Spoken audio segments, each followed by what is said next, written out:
All right, so it is not Suicide Prevention Saturday right now. Nope, it's literally story time. Let's see, I just turned on my camera and I should have looked at my collars because I'm wearing like 3 shirts because it's like cold and wet today. So I have a story for you because it seems like I've been telling the story an awful lot. And because I've been telling the story an awful lot, I happened to be snuggled up on my couch today under some blankets after my students were done, and I picked up this book. Okay, you see it? There it is. Zen Shorts. And in here, in theory, you can read that and it's not backwards, but I'm not really sure because it's the internet. So, the farmer's luck. I've been telling this story on and off for probably 2 decades. And I originally heard it, Tony Robbins telling the story. And today, when I'm snuggled up on my couch and I happen to pick up this book, and it happens to be in here, and I literally had just had the conversation telling the story, or at least a version of the story. Because, like all stories, over time, they change slightly. But the farmer's luck is about whether things are good or bad. And one of the challenges we have in today's in society in general is we immediately have to judge everything. We want something to fit into a box. It might be good, it might be bad, but we want it to go into a box. And we have different opinions of what is good and what is bad. So the farmer's luck goes like this. There once was an old farmer who had worked his crops for many years. One day, his horse ran away.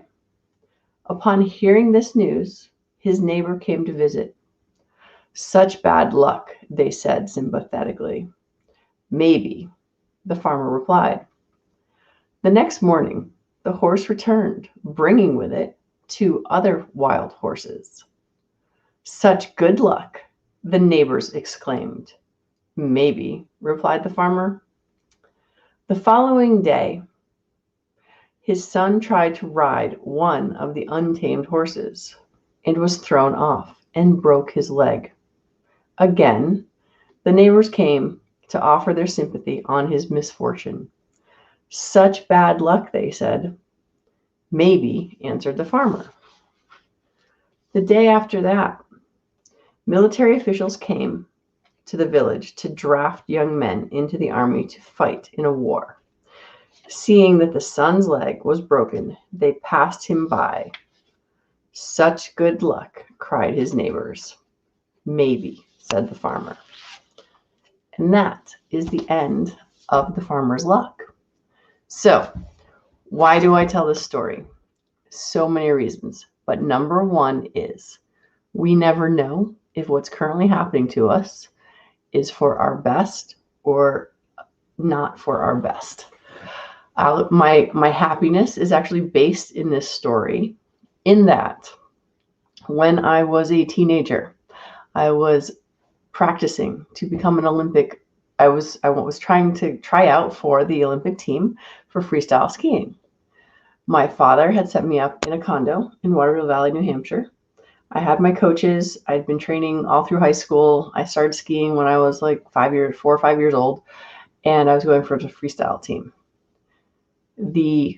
I think it was a Wednesday before Christmas of that year, I was doing a pole flip.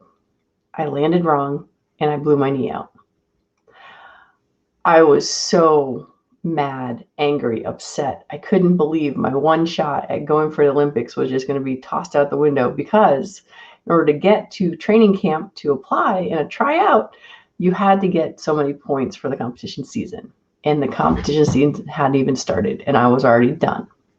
So totally mad, totally angry, 18, 19 years old, forget about it. Just anger. So next year, I get through my year, I work my job up in Waterville, and I'm like, okay, well, at least I got into my first choice college, and I'm going to go to my first choice college next year. So summer comes and goes. The college is sending me stuff. I pick up my courses, who I want for a roommate, buy my books, all this sort of stuff.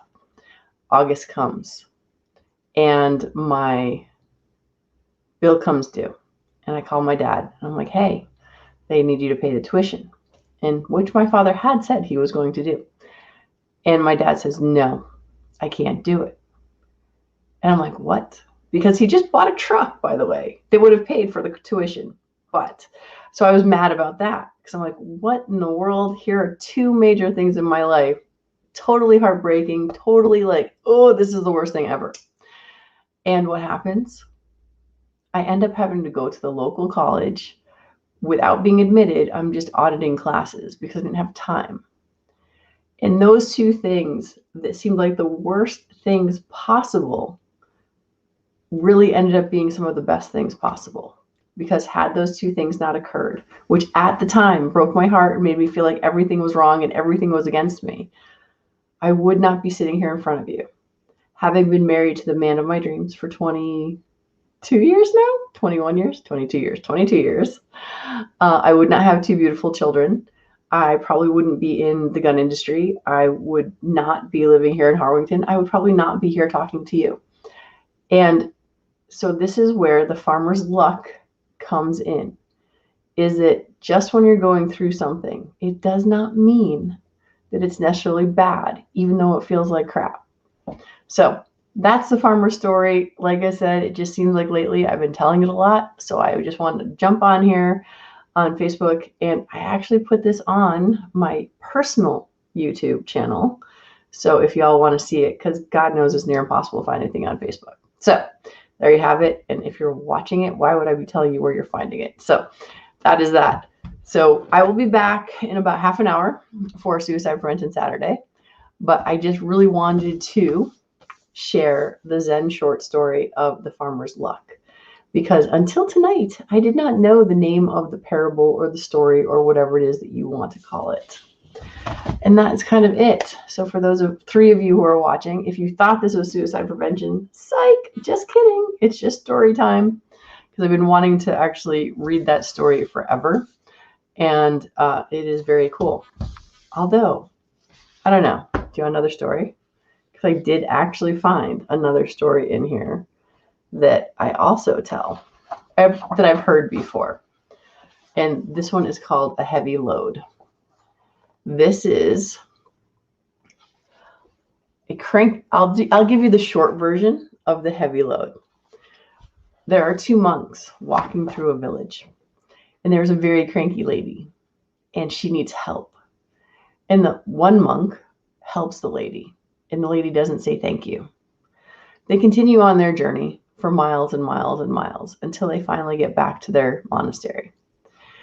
And the younger monk says to the older monk, you helped carry that woman across the puddle. I guess I should put that part in there. The way that the old monk helped was to carry the woman across a puddle without getting her dirty. And she didn't thank him.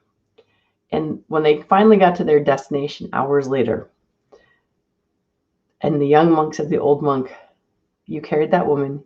She gave you no praise. She gave you no gratitude. Why? Why would you let that happen?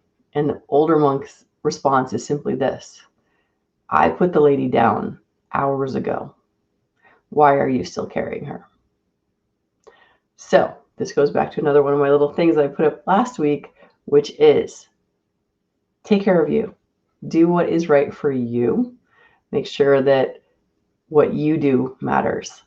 And it's okay if people don't say thank you or you're welcome or any of that sort of stuff after you've done something good, because you have to give yourself the gratitude and the thankfulness for it. So anyway, I should have read it because I totally destroyed it, but that is it. I'll be back half an hour, give or take, at least on Facebook. Probably not on my YouTube live, or yeah. All right, y'all have a good night or evening or whenever you happen to watch this.